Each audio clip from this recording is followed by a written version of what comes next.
culture, do it for the culture, do it for the culture, do it for the culture. I gotta grind, I gotta shine. It's for the It's my culture. time. Hey, but I'm Hey, what's going on, guys? It is the one and only TayJordan. This is episode 4 of For the Culture podcast. I have a very special guest that I'm really excited to speak with today. I appreciate his time. He is Sam Dolcine. He is the host of the Black Real Estate Dialogue. He is a millennial mover and shaker that's doing his thing in real estate investing. I'm really excited to have a really great conversation with him. So, with no further ado, Sam Dolcine, welcome to the show. Thank you. I appreciate it. Thank you so much for having me. I was very excited about this interview, so I appreciate you reaching out to me. Sure enough, I appreciate your time. And hey, I don't want to. I should have asked you this from the get go. I don't want to mispronounce your name. Did I pronounce the last name correctly? Dolcine. Docine. Yeah. Okay. So I figured Dol. I was like I was wondering back and forth. Like Yes, it's maybe fine. I'm So about like to Dol and then scene. Like yeah, Docine. I said Dolcine. Yeah. Docine. So Okay. I Cool. seen you. Right. Got you, Docine, Mr. Docine. Okay, so I want to talk obviously about your journey in real estate, man. I've been listening to your show. I know it's a newer show, but the exponential growth that you've had has been an inspiring one. But if you could we're going to obviously talk about that. But beforehand, take us back to the beginning. If you could tell us a little bit about where you're from Mhm. and your upbringing a bit. Yeah. So I'm originally from Brooklyn, New York. I live in Inglewood, California right now. I've been in California for almost 4 years. But Okay. yeah, grew up in Brooklyn, New York. Had both parents, two other siblings, so there were three of us. Okay. Um, and we grew up decently. We had what we needed, right? We weren't rich, we weren't poor. Like we did okay, right? We had what we needed. We had clothes, we had food. Hmm. Um, you know, come from a family of faith as well. So I grew up in the church also. But yeah, I mean, my childhood was pretty cool. It was fun. Like growing up in the city, it's like no other. I wouldn't trade it for anything. Yeah. But yeah, I grew up in Brooklyn. Stayed here my whole life pretty much until I went to college, Hmm. and then stayed here for a couple more years, and then moved out to California. Okay. But yeah, I mean, my upbringing was pretty cool. Okay, Brooklyn, New York. Okay. Yeah. You know what? I used to live in Brooklyn. I lived there for 3 years, actually. I'm originally from Cleveland, Ohio, but Okay. just growing up, just being the music person that I am, I'm just like, oh my God, I gotta get to Brooklyn. I gotta get to Marcy Projects. I gotta visit. But I actually lived, not that I wanted to live in Marcy, but I actually lived Yeah. in New York for 3 years. What part of Brooklyn are you East New York, okay.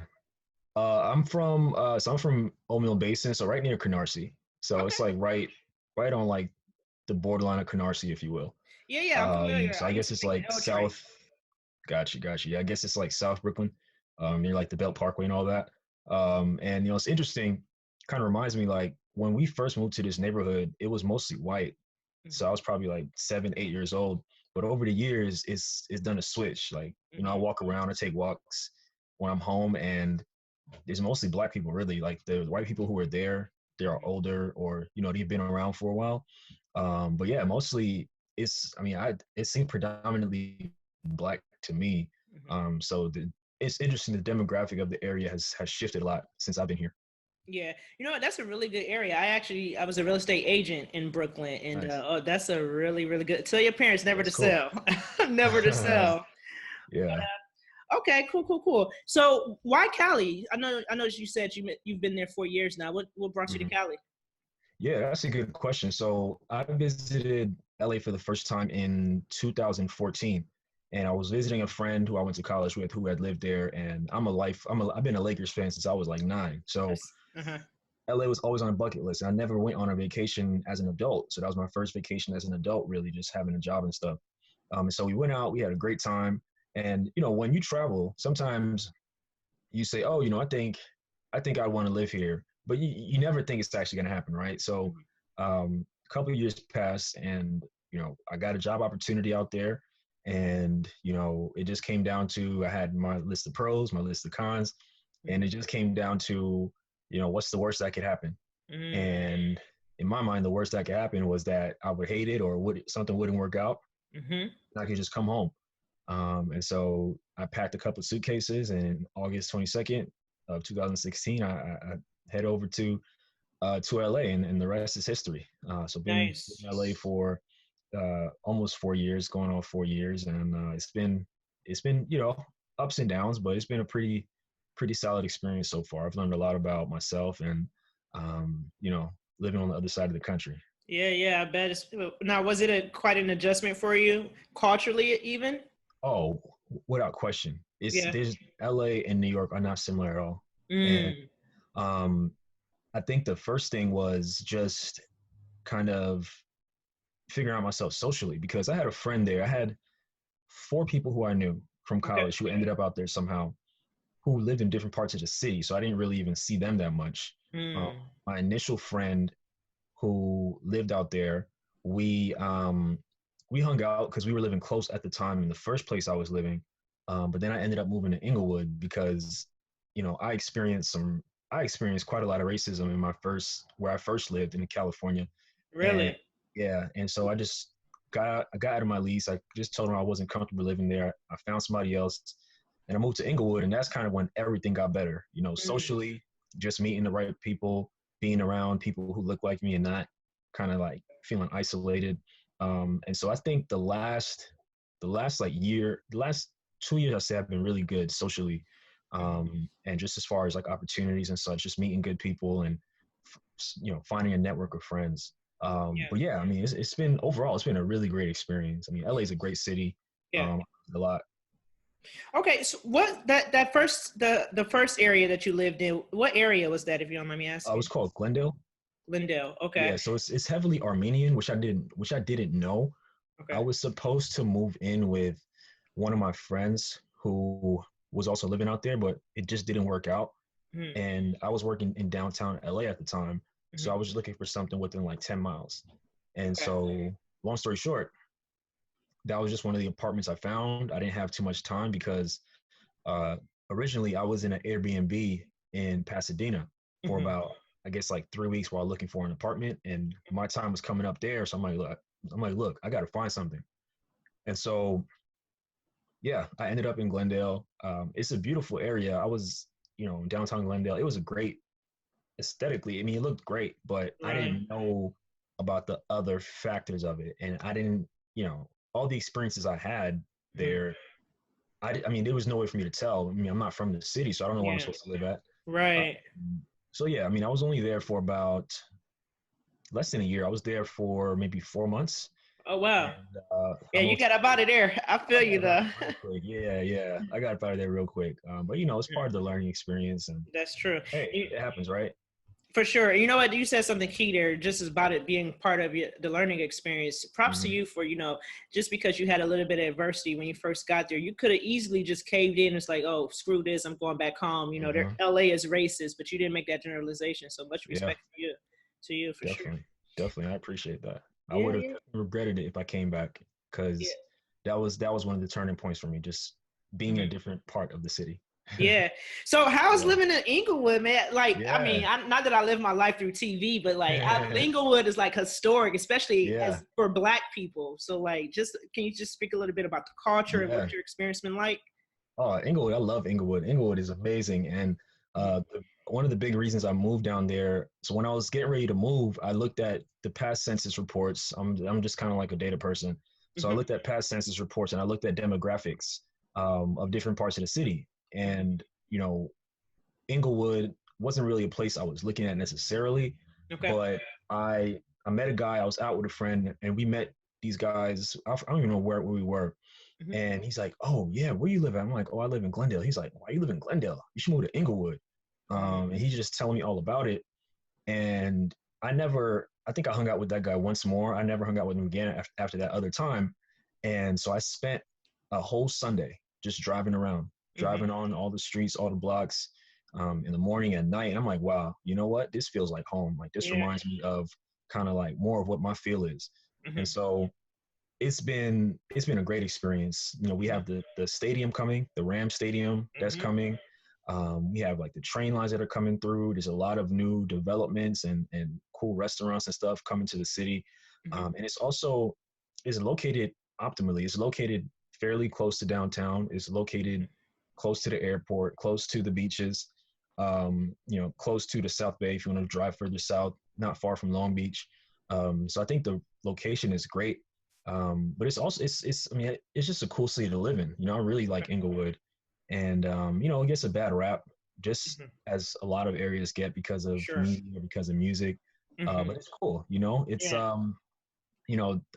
It's funny you watch the place like when I watch Insecure, it's like I Hmm. see a lot of places Hmm. either just in LA in general, but even in Inglewood, because Hmm. there was a street they shut down called Market Street, and they Hmm. said it's for the Insecure taping. So just being around stuff like that, Hmm. I think is really cool. Yeah. But Yeah. yeah, it's been cool to see the city grow in the Hmm. 3 years I've been there, Wow. and I'm just excited. Hopefully I can stick around and be there for the long term. But yeah, I mean, it's gonna hit a whole new dimension when the Mm. train line, because there's gonna be a train line coming through that goes to the airport. Um, Wow. That's stadiums, game changing. yeah, and the stadium is set to open up, I think, this fall. So, yeah, I mean, I'm excited. I'm excited to be around for it. But Hmm. yeah, I love the city. The part of the city I live in is pretty cool. It's pretty quiet, but it's close enough to action. Now, being that the mass transit is changing there, and Mm. there's going to be some new things developing there. How is it as far as demographics in Inglewood? Is it gentrifying in turn? Is it a predominant? I imagine it's a predominantly Black community, but is it whites and others moving in, or is it like even Steven? What would you say? That's a good question. So it's mostly Black and Latino, but it is changing. It's definitely gentrifying. Some of my neighbors are white, but yeah, you just definitely I've been going for walks and stuff since the quarantine stuff is happening. More walking than I usually do, Hmm. and you see a lot of white families kind of working on Really? their yard and moving in. So yeah, the demographic definitely is changing for Okay, sure, from that's what I interesting. can see. So I'm curious to see the new census results and how that's changed. Yeah, my only concern was that I would just hope that, I mean, obviously we know the Cali prices is already astronomical. I would just hope Mhm. people that look like us aren't being displaced. That's always the concern there. But Yeah. okay, and you said something interesting there too, as well, as terms of like rap music and the things we see on TV and movies, Mhm. giving cities in particular a bad name. Like for instance, I just listened to your podcast with Ray Shawn Scott speaking about Yeah. Chicago, and you talked about that exact same thing. I Yeah. think it's important that we don't live our life through television and these I agree. reports that the media give us. I So agree. yeah, for sure. Thanks for sharing that experience. Of course. Um, Thank you. Okay, so let's dive into your real estate investing journey. First thing first, what got you involved in real estate? What made you make that leap? Yeah. So it's something that I always thought about, but I thought I needed a lot of money, Mm-hmm. and so I'm like, oh, all right, at this point in life, I'll have saved up this much, and I can get this, I can get that. I didn't really know much, right? Mm-hmm. But the turning point came when I realized that I was playing with like my 401k, right? Just looking at the calculator and things of that nature. Mm-hmm. And what I noticed was that I calculated it for when I was set to retire, let's say regular retiring age, right? Okay. And the money wasn't gonna last that long. Assuming I make the increases steady, whatever. Yeah. And so I'm like, okay, this ain't cool, right? Yeah. And so I knew real estate was something I was interested in, and from that moment, I'm like, all right, cool. In X number of years, it ended up being a year, but I said in about 2 years, I need to save up enough and buy something, whether it's out of state, which it ended up being, or whether it's in California. Mm-hmm. I need to figure out a way to grow my income over time so that I'm not dependent on my 401k. So that's kind of how it started. That's what sparked it. It's Okay. something I was always interested in, but that turning point led me to kind of turn the switch on and start doing research and really immersing myself in it, and then ultimately getting a property. Got you. Now, what year was this Yeah. that you? So I had this realization in 2018. It's Okay. 2018 in the fall. That's kind of when I started doing a whole lot of research, and then I ended up buying a property in October of 2019. Okay. Got Yeah. you. Okay, so can you walk me through that? Walk me through that first deal. What did that look Yeah. like? I mean, I already know the story, but let's tell Yeah. the listeners. Yeah. So my first deal was a single family home in Dayton, Ohio. Okay. And pretty much, I guess a few months before that, I decided that I wanted to make my first investment out of state. And so I kind of just immersed myself in all that information, you know, just learning about how to do it, talking to people who've done it, Okay. looking into every long distance resource I could find at the time, Bigger Pockets and Mhm. podcasts and things of that nature. And so obviously I need money, right? So I had to figure out, okay, how can I afford it? Like Rich Dad Poor Dad, how can I afford it, right? Yeah. So I did two things. The first thing I did was put my student loans into forbearance, and I was paying I had a pretty high monthly payment. So I knew if I could do that for a year, I could save a lot of money. So that's Okay. the first thing I did. And the second thing I did was, okay, I need to figure out how to expedite this thing. As I mentioned, my timeline was 2 years, but Okay. I read Rich Dad Poor Dad, and I'm like, all right, I need to figure out how I can afford it. So I called my retirement plan and I said, what are the options for withdrawing and different things like that? So based on the withdrawal, I didn't want to pay all those taxes, but they did tell me about a loan. They said I can borrow up to 50% of what's inside of the account. Okay. And so I said, okay, let me think about that. And something else I realized was my employer matches 3%, Hmm. but I was contributing 7%. Smart. Now, the difference between 3 and 7%, if I dropped it back down to three, would cover the payment for the loan. So my personal cash flow wouldn't be impacted. So I'm like, all right, cool. I'm gonna drop the contribution down. That gap will make up for whatever this monthly payment is on the loan, and I'll have enough money to buy a property. So I did those two things like in the spring, and I didn't really know where I was gonna buy. I was looking into some places in the South. I was looking into some places in the Midwest. Just nothing really hit yet. And I listened to a podcast. I forgot the name of it, but they had like advisors who Hmm. could help you with turnkey properties. And I also decided I wanted to get it turnkey because I didn't want to manage a rehab from long distance on my first deal. Maybe not ever. It's Now, just not. I'm sorry to interject there, Go but ahead. turnkey for those that's not familiar with that Yeah. term, can you explain a little bit what turnkey? Yes. So turnkey pretty much means it doesn't get it. All the rehab has been done. It Hmm. doesn't need any work. There are definitely pros and cons to turnkey. One of the cons is that you are most likely buying at a premium, and more or less the property is in many ways being flipped to you because the seller has already done the work. They take advantage of the appreciation and so forth. Hmm. Um, Now the upside is that if you don't want to do rehab, you don't have to worry about anything. It's already done, and there's not deferred maintenance and things like that. And so early on, there's not really gonna be much that needs to be fixed. It's pretty hands off. So there's definitely pros and cons, but I decided, you know what, this is the only way that I'm gonna pull the trigger on something if I buy it turnkey. So I'm like, you know what, okay, I'll pay the premium. We'll start there, and then we'll just take it from there. So essentially, at a turnkey property, you're essentially buying it at retail. Yes, you're buying it at retail. Got You're you. buying it at retail. So I think mine appraised for like 3,000 more than the asking price. So I mean, I had a little bit of equity, but it's Yeah. not gonna be, you know, you don't win as much on the buy with the turnkey property because, like I said, you're buying it at a premium. You're not buying it below market value, which is Mhm. typically what real estate investors want to do, Sure. which makes sense.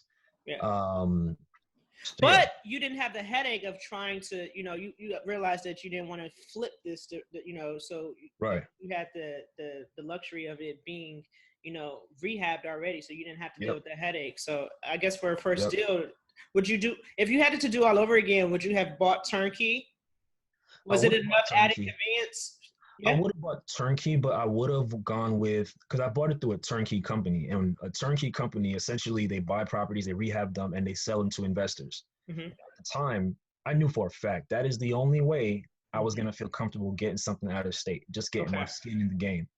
And it still met all my requirements. It still had the cash flow number that I wanted. Like all those things worked out. But yeah, I would shortly after I closed on the property, I started meeting people. That's the day that, ironically, the day that my podcast debuted is the day that I closed on the property, which was Wow. crazy. Hmm. And so um, I started meeting people online. So I met investors who invest in Dayton when I put that post up. I Hmm. have a post of me like signing the papers or whatever with a notary. So I met people from Dayton, and or who long distance investors who invest in Dayton, and we're talking about the prices of our homes, and like, yeah, I paid this, and I'm like, that's like a third less than me. Did you have to do any work? I didn't have to do any work. I just put some paint. I just put some carpet in and painted. But here's my realtor's number, and now that Wow. realtor is sending me and my business partner deals. So Mhm. the thing is, like, I took that action, right? But if I didn't take that action, Mhm. all the opportunities, all the connections I have over there, the boots on the ground, I would have none of it if I said, you know what, no, this is too expensive and this, that, and the other. Mhm. So that's what I would say. Would you like me Yeah. to break down anything Yeah, more? yeah, for sure. Definitely dig into that. I'm curious. I Yeah. mean, So not that I'm a stalker or anything. Like, no, I, you're I, good. I know the story, but I would love to hear it. Yeah. So you're probably also wondering why in the world Dayton, Ohio? Yeah. Yeah. So as I mentioned, the podcast that I was listening to, they had investment advisors who can connect you to turnkey opportunities. Mhm. And I emailed them. I said, hey, you know, I want to buy a property. This is my timeline. We got on a call. They connected me via email to a company in Memphis, and no, to a company in St. Louis and a company in Dayton, Ohio. Okay. And long story short, St. Louis didn't reply to the email. Dayton replied to the email. They got on the phone. They sent me a presentation just about the city, about the growth and all the things that are happening, all the metrics that um, investors look for. So like jobs, different things coming to the city, revitalization, so on and Mhm. so forth. And they said, hey, if you like what you see, why don't you come out? We'll take you around to see some of our properties that have been sold. Mhm. We'll take you around the city. And so I went out to Dayton Mhm. in July of 2019. I spent a weekend there, Okay. and I spent a whole day with someone from their team. And this young lady took me everywhere. She took me all over the city. She took me to properties they had in different stages of rehab. So Okay. properties that were fully gutted, properties that were mid rehab, and properties that were done and sold. So I was able to see their whole pipeline and kind of what the finished work looks like. And I liked the finished work. And they kind of had a template. Like no matter where in the city it was very consistent. Okay. And I also did my own exploring. I just kind of walked around the city, did like, it's a small city, as you know. So I Yeah. did everything there is to do in just in like a day. Mhm. But I'm like, you know what? They're not salesy. We got back to the office after the tour, and they said, this is what we have available. This is what's in the pipeline. How do you feel? What do you think? And no one tried to like push me or pressure me. I just kind of looked at the numbers, analyzed them, Mhm. and I'm like, I like this one, and I like this one. Mhm. And they said, all right, cool. We got you on the list. We'll let you know when it's ready. Wow. So That fast seems pretty forward. seamless. Yeah, it was good. It was good. And then fast forward to like September. Mhm. And the one that I wanted, a cash buyer purchased it.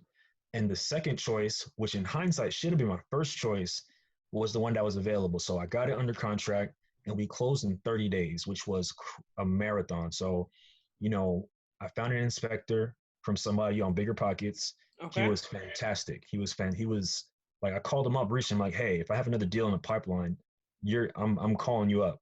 Okay. So Um, he's a part of your tribe now. he's a part of my tribe. So he was fantastic. Like he made me feel really comfortable because Okay. up until that point, I only saw pictures of the property, but obviously with pictures, you don't really know what the deal is. Sure.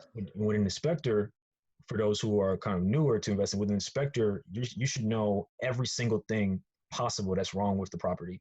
And Mhm. he was amazing. He did it with a fine tooth comb, like stuff Wow. that this is an exaggeration, but let's say, for example, there was like a scratch on the windowsill. That's the level of detail he went into. Wow. And so, though it was rehab, there were a lot of problems and some that were kind of serious. He categorized them in in he categorized them by severity. And so basically I kind of I looked at I saw the report and I sent the sellers, I want you to fix this. And Sure. we compromised and we settled on things that they would be willing to fix. I was satisfied with all of them. The other stuff is like little stuff that you don't even really need to maintain, or just little things that are not going to harm anybody, that are not going to Mhm. impact it. Mhm. So from there, they sent me pictures as often as they had updates, videos of different things, like water, if there was like a drain or whatever. And so that whole thing happened. But during that period of time, the lender is asking for every document possible. Mhm. So I was already pre-qualified, but I had to send a whole lot of information to them. Mhm. and then, work with the title company and all type of stuff. But, we closed on the 15th of October, and I had someone moved in by the beginning of November. Wow. So less than a month, you had a tenant. Mm-hmm. Yep. That's awesome. Yep. That's Yeah, really the rental cool. market out there is hot. Like the rental Yeah. market out there is really hot. Yeah, just to rewind there, man, I just feel like you said a lot of good things there. So just Mm-hmm. from the beginning, in terms of making a decision, I'm going to go get into real estate. I am determined to do this. Then you did the research to figure out a way. Okay, how am I going to finance this? How can I do it in a way that makes sense? And the fact that you even put yourself in position to do that, putting your loans into forbearance, I think is a big deal. Fast forward to you're doing the due diligence and the research and getting them put into contact with the turnkey companies. What was it? 2 in the Midwest, 1 in the South, and the fact that it just was as random as one company didn't reply, the other company did, and it just goes in divine order. I think that's really interesting. That's really cool. So Yeah. okay, so Dayton, Ohio. So I'm from Ohio, obviously, but and I went to Ohio University. It's not too far from Dayton, actually. But and so your property, is it in the city or on the outer skirts, like the suburbs? It's in the city, so it's like 2.5 miles from downtown, Okay. which is why I should have just got that in the first place.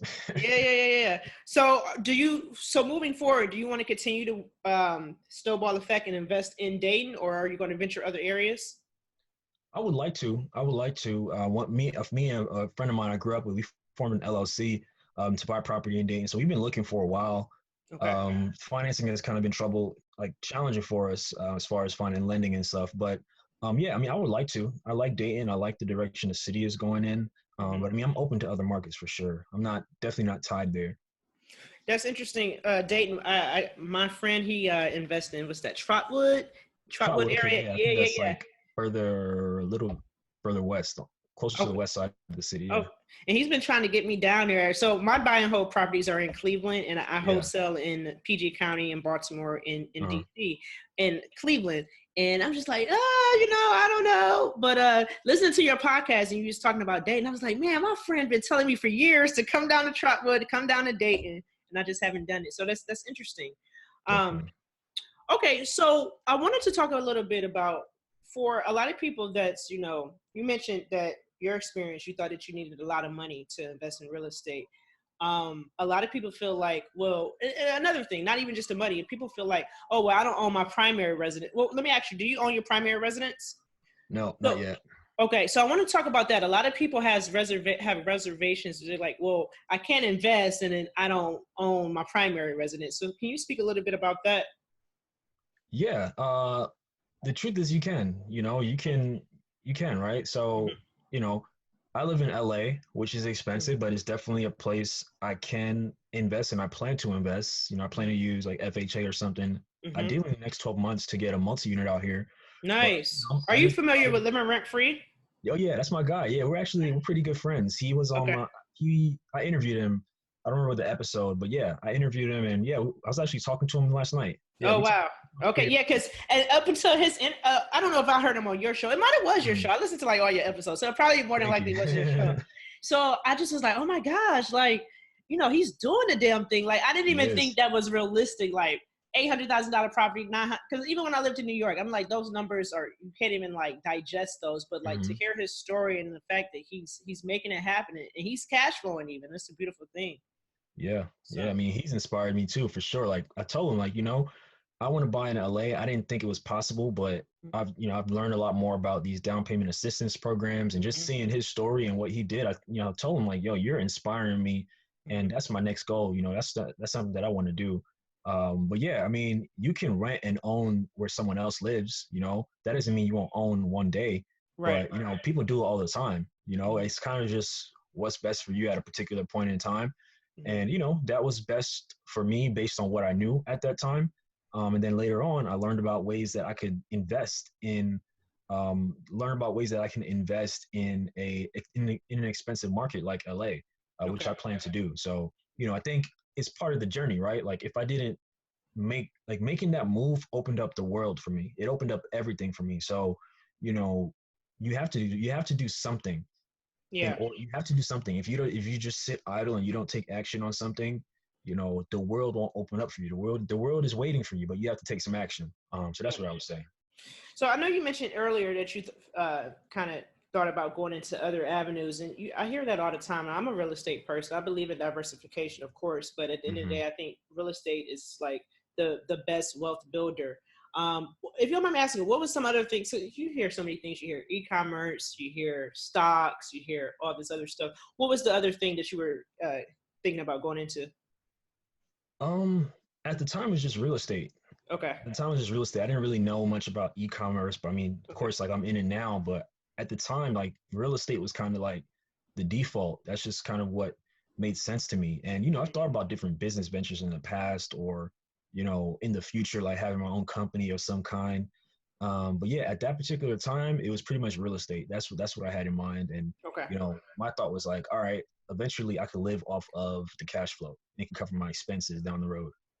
Okay, so that just goes into my next question. What really is your goal with the real estate investing? Is the plan? Is it just your retirement plan? Do you want to build up a passive income to where you can walk away from your job?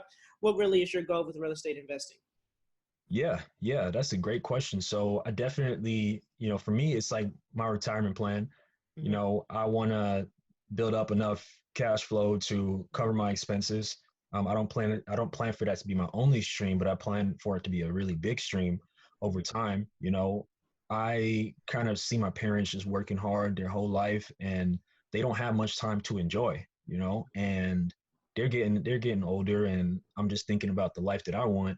You know, for me, it's all about options. Right now I have a 9 to 5, and if it didn't work out, which is happening for a lot of people right now, there would be a limit to the amount of time that I will be okay, right? So, for me, it's about just building up that security so I can have options. In the future, when I have a family, we can work on what we want to work on. We can work because we want to. We Mm-hmm. can be at a job if we choose. And hey, I might work a 9 to 5 for 20 more years. Who knows? Mm-hmm. But I don't want it to be something that I You have have to to do. do. I want it to be something optional. So for me, real estate investing is a path to freedom. It's a path to options. Mm-hmm. And I want to leave something behind for my kids. I want to leave a legacy behind for my kids, for my family, and for them to build off of. If they want to maintain a portfolio, great. If they want to, sell it off after I'm gone, that's great too. As long as there's a plan for it. Mm-hmm. They should plan to put that into other investment or into business ventures. But they need a base to have. They need a base, right? They Mm-hmm. need a springboard to jump off of. Mm-hmm. So for me, it's just about building that springboard. Mm-hmm. Building that opportunity for my family to have options. Yeah, no, that's real. I definitely do think it's a gateway to freedom, and just that springboard foundation that it allows you to have. I think could just like that's everything. That's Yeah. everything. So, okay, obviously we know the statistics. It can be bleak, but talking to people like you and that's in home ownership and that's Black, I think is very refreshing. But just to talk a little bit about the depressing statistics, according to the Urban Institute, 48.8% Blacks own homes compared to 71.8% of white families. Like I said, we know the despairing numbers and the discrepancy. One of the episodes I was listening to, you spoke a little bit about this. A lot of people were familiar with, redlining and stuff like that. But one of the things that stood out to me, you were speaking about racially restrictive covenants. Can you talk a little bit more about that for those people that's not familiar? Yeah. So essentially, at a certain period of time, it was legal to restrict. So basically, in every house has a deed, right? Mm-hmm. At a certain period of time, it was legal to include in the deed that this home could never be sold to a certain group of people. Mm-hmm. And a lot of times it included Jews, it included Mexicans, it included African Americans. Mm-hmm. And because of that, we couldn't own homes Mm-hmm. in many areas. And it's And funny, this was a legal mandate. legal, yeah, this is Mm-hmm. absolutely legal. And um, I went to an event actually in LA, in Culver City, and it talked about the real history of Culver City. And there was a white woman who found that kind of verbiage in her deed. Now it's no longer enforceable, Mm-hmm. but she found it in her deed. Wow. And so there was like an open dialogue about that whole thing. It was very tough to sit through, but it was Hmm. cool to have a community of Black, white, and otherwise having this dialogue. And so that was honestly one of the motivating reasons for everything I'm doing right now, because we have a lot of catching up to do. That's just the fact of the matter. Hmm. There was, for a long period of time, we were kept out and blocked out of certain opportunities, Hmm. and we have an opportunity now to push forward. But yeah, that's essentially the gist of what that is. Yeah, that's interesting. It just, I can't even say wow or that I'm shocked. It's just Mm-hmm. like, the fact that this happened in our country, and a lot of it, unfortunately, it's still a disparity in terms of home ownership. A lot of stuff is still happening right beneath our chin. But okay, Mm-hmm. so I wanted to talk about Black Real Estate Dialogue, your podcast. I love it. Ever since Yeah, I found it, thank you. I'm like, man, I gotta follow this guy. Everything. I gotta watch every episode. I gotta listen to every episode. It's really great. For those people that's Thank you not so much. familiar with Black Real Estate Dialogue, can you speak a little bit about your vision behind it, your goal behind it, and why you started it? Yeah. So how'd you find out about it, by the way? You know what? I first If you found, remember. yeah, I think I first came across it, your personal page on Instagram. I think you were following somebody and like maybe you commented, and I'm just weird. Like I click on other people that I follow, and I have followed you, and that Yeah. led me to Black. I think that's how it happened, and then I started listening. Got it. Okay, got I you. consume a lot of content, like Todd Millionaire, Yeah. like bigger pockets. I just listen to. I eat, breathe, sleep, well, sports and real estate. Yeah. So yeah. Got you. Yeah, so it's interesting. So I first got into listening to podcasts heavily Hmm. about, I think, last maybe March or April, and the first podcast I listened to seriously was the Black Wealth Renaissance, and that's back when they were first getting started off. Love those And guys. so what it did for me is that it opened me up to this whole Black wealth movement that I had no idea of, right? I didn't know that all this stuff was happening with Black Hmm. people. Hmm. So, you know, because of that, I learned about other podcasts, and I found a lot of podcasts about Black business owners, Hmm. Black investors, kind of all mixed in one. Hmm. But I didn't, and I'm telling, this is literally what I did. I typed in Black real estate into the Apple podcast, Hmm. and I couldn't find anything. I'm like, Hmm. I want to find something just for Black real estate investors. That's what I Right. want to listen to. And I couldn't find anything. And I'm sure something else like that exists, but I just couldn't find it.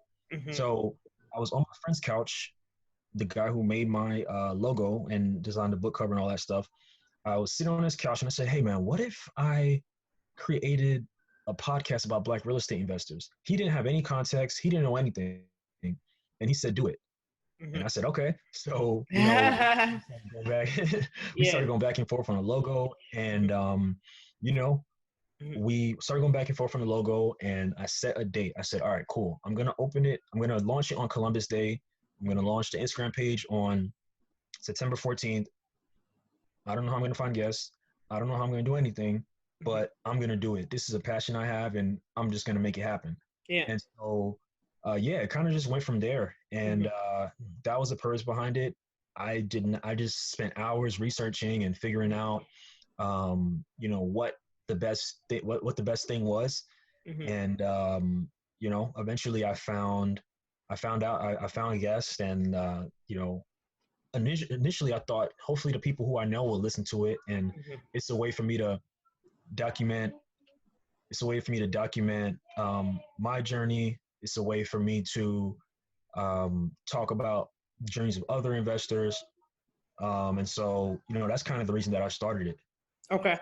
That's interesting you said that because, I feel as though coming from a wholesaling background, I didn't get into buying holds until later. And I do, like, there's always, well, not always, I would say maybe post 2014, I got to the point I was like, man, I consume, and nothing against, white hosts and white people. It's just like, I would love to be able to relate to other people in real estate. And there was a lot of wholesaling hosts. Well, I won't say a lot. That would be inaccurate. There was quite a few of Black wholesaling um, podcasts, but when it comes to actually real estate investing, because a lot of people don't even feel like wholesaling is real estate investing, which is true. Unless you own the asset, you're basically just like, capital gains and just flipping paper. You're not owning anything.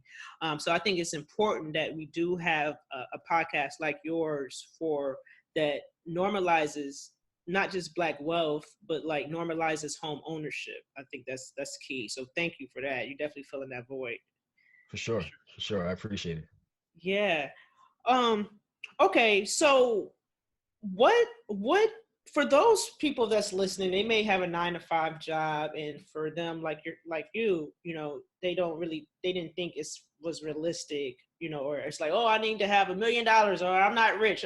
I think us as a people, we always quick to say, oh, I don't have the money. If we really want something bad enough, we have figured it out. For those people that have some interest in real estate and investing, what are some ways that they can get started to make it to make it realistic? Yeah, so I would say first look at down payment assistance programs in your area. Of course, there's FHA, there's NACA, but look at the things that are specific to your area. Look at the grants for investing in certain communities. So that's the first thing I would say. Just look at what's out there, what's available in your community. And then second, I would say take a look at your finances. Take a look at, how you manage your finances, what you're wasting money on, how much you're saving. That's something else I would say. Third, that can only take you so far, just kind of saving and cutting stuff out. Third, I would say figure out other ways to make income, whether that's trading options, whether that's having a vending machine business, whether that's being a mobile notary, whether that's doing affiliate marketing, whatever it is. There are a lot of ways you can make money, especially on the internet. So I would focus on those three things, and then just learning as much as you can. If you are somebody who learns visually, watch videos on YouTube or purchase courses that are affordable based on your budget. If you are someone who processes information through hearing, listen to podcasts, listen to people who are talking about what it is. You have to immerse yourself in it. And after a while, you'll start to get comfortable. And then, you can start networking and following people on social media, engaging there. But those are a couple of things I would say. If you are starting from zero, like I was starting from zero, you just got to get into it. And, if you do those three things and a couple others I mentioned, I think you'll be off to a great start, and it'll click. Whatever is meant for you, whatever is going to be your way to get in, it'll click if you continue to do all those things. No, that's rare. You gotta hop off the porch. Sometimes you just gotta jump in for sure. Like double dutch, and they jump you in. It's like just jump in. You'll take off. Yeah. But going back to a little bit about the out of state investing, a lot of people, we don't look beyond the parameters of which we live. The fact that you jumped up the porch and it's like, I've never been to Dayton. I don't know anything about Dayton. I invested in Dayton. For those people that have fear of investing in a place that's out of state that they've never been to, I know for you used a turnkey, and that probably gave you the comfortability. Like, it was property management already locked in as well, right? So for those that have fear, or maybe they're not going to do turnkey, what can you speak to that in terms of investing out of state? Can they be their own property manager, or how else can they get boots on the ground? Can you speak a little bit about that? Yeah, that's a great question. So, I've interviewed a number of guests who invest out of state, who've purchased total rehabs, and who manage their own properties. Okay. I know people who have done all of the above or some of the above. Okay. So you have to it's all up to what you're comfortable with. Some people are comfortable with, just doing a good job and managing a rehab from long distance, which is very possible. People say you're crazy, but there's people who do it. It's just a matter out the gate too. And I'm like, it could be, but there's people who have boots on the ground and they have a certain way they do things. You're going to send me videos on this date. You're going to send me pictures on this date.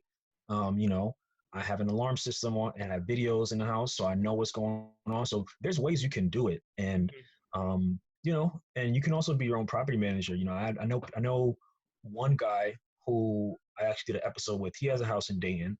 He's his own property manager. He communicates with the tenant directly. He has handyman that he'll get to fix things if need be. But yeah, I know a lot of people who self-manage from long distance.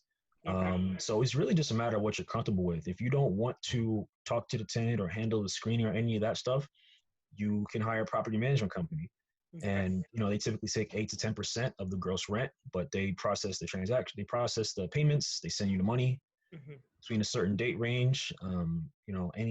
Any requests from the tenant, they take care of. So that could be an option for you too if you don't want to deal with anything. Yeah. Um, so yeah, I mean, it kind of depends on what your level of comfort is and how involved you want to be in the day to day. No, yeah, that's right. I think that's good. I think everyone has to find out individually what type of investor they want to be and what fits them, Mm-hmm. because everyone is different for sure. So moving forward, I know you and your partner want to buy more properties in Dayton. Mm-hmm. I know you mentioned that you probably want to do turnkey again. So do you plan to serve as your own property manager? So I still plan to have property management, but Okay. essentially, like there are a lot of homes in like the 30 to let's say 30 to 50,000 range that don't need anything, that are rehab. Um, so that's kind of what we're looking at.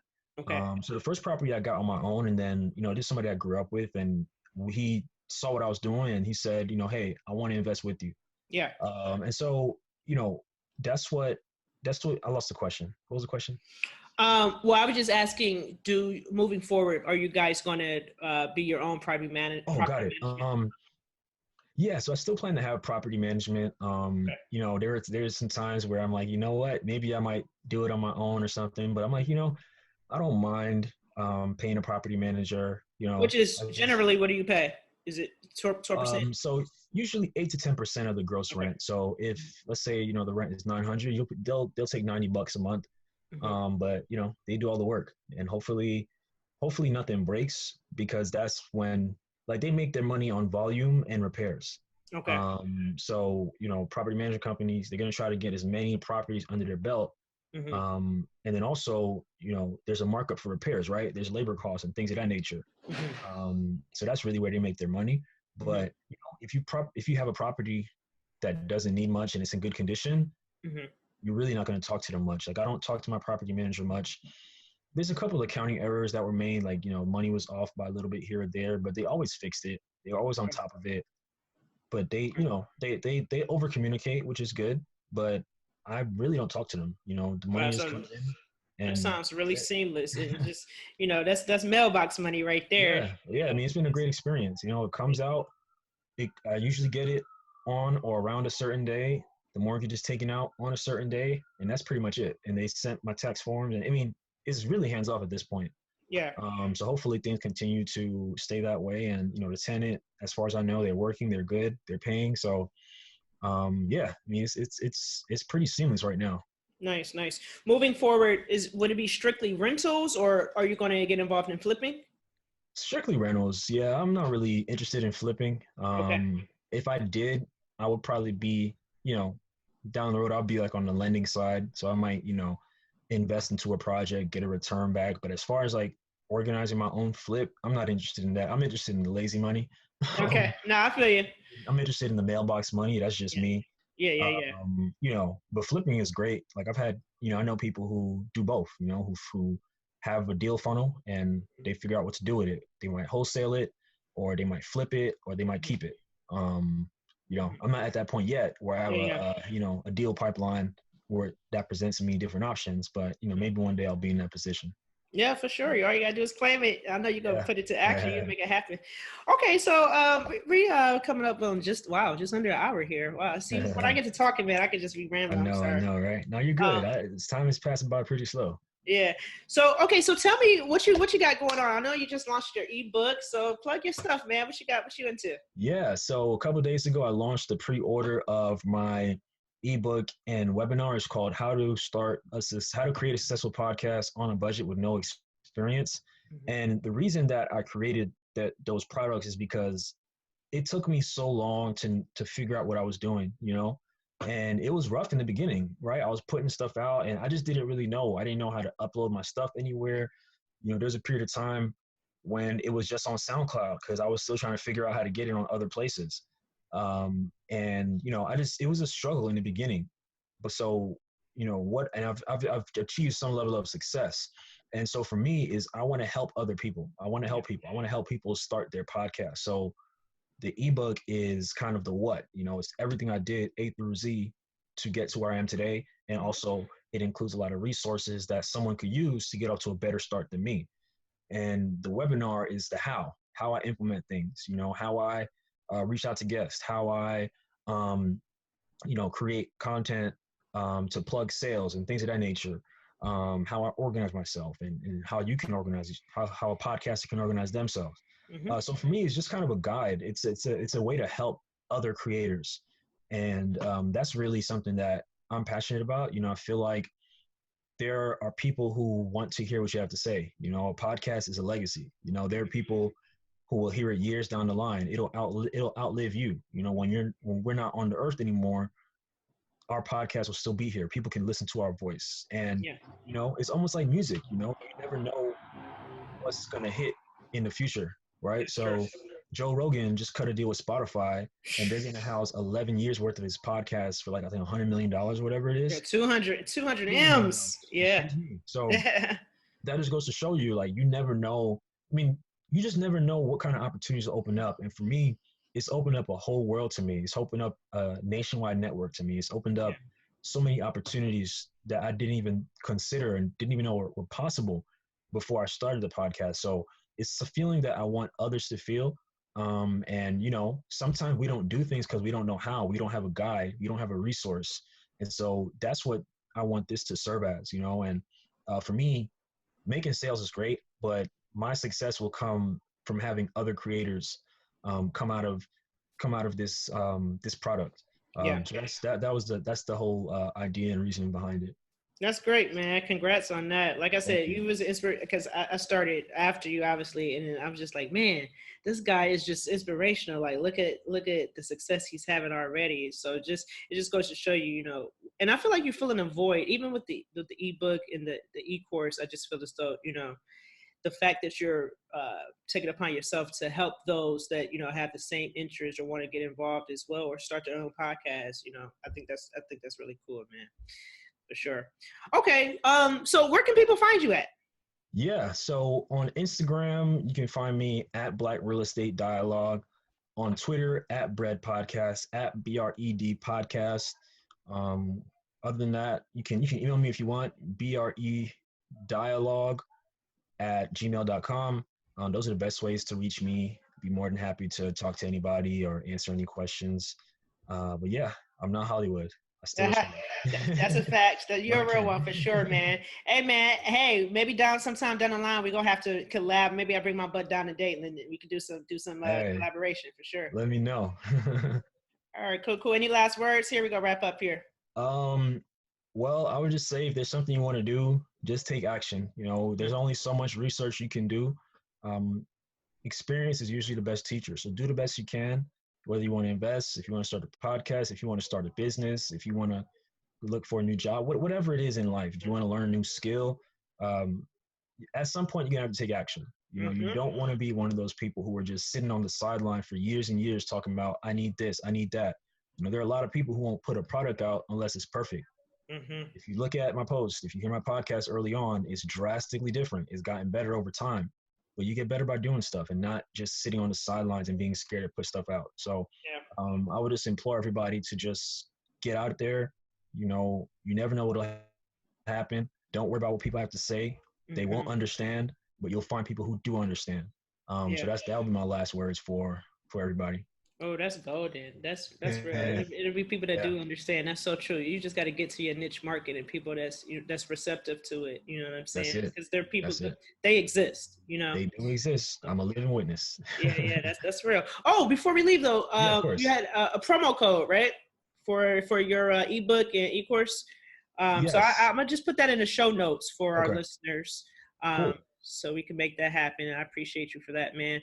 But yeah, man, this has been great. This has been great. I appreciate your time. And actually, you are the lead off guest for the Blacks in Real Estate series that I'm doing for the Culture. So wow, that's amazing. Yeah, man, I appreciate you. Wow, you chose a small fish to start off, huh?